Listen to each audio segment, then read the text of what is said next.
The year 2020 presented multifaceted challenges to the government and to the citizens of Pakistan. And of course, apart from a health crisis, this was also an economic crisis as well. And we saw some very large variations in the way the economy was planned to work in 2020. With macroeconomic stabilization seen early on in the year, and the gains of that stabilization program taking ground early on in 2020.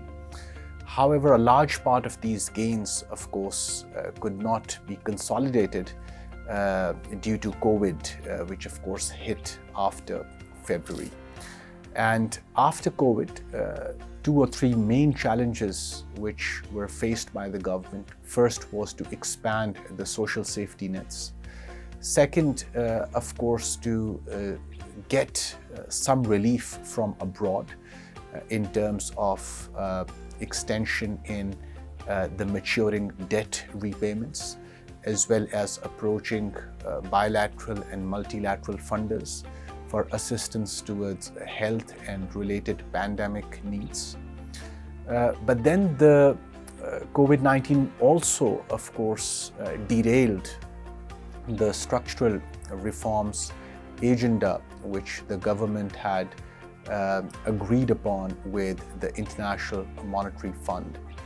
And two or three areas where the impact of this derailing of structural adjustment program is most seen.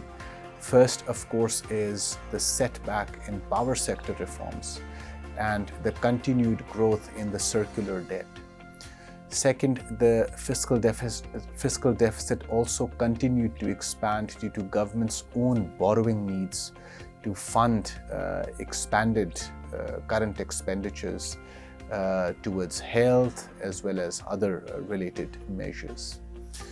Thirdly, we also saw that the tax reforms program, which was agreed with the fund as well as other donors, could not, of course, materialize in the same way, given that in a low economic growth environment, the same aggressive stance towards reform of policy and reform of tax administration could not be taken. There were also pressures on the budget managers to, of course, cut expenditures towards longer-term investments in productivity, in infrastructure, and divert them towards the most immediate needs of our population. Going forward, of course, as medical solutions become available, one hopes that these pressures would subside, and in fiscal year 2022, the government would be able to better focus on the structural reform priorities, which will also bring back the fund program on track. It will also bring a focus back on the Sustainable Development Goals, priority SDGs, much needed by the people of Pakistan.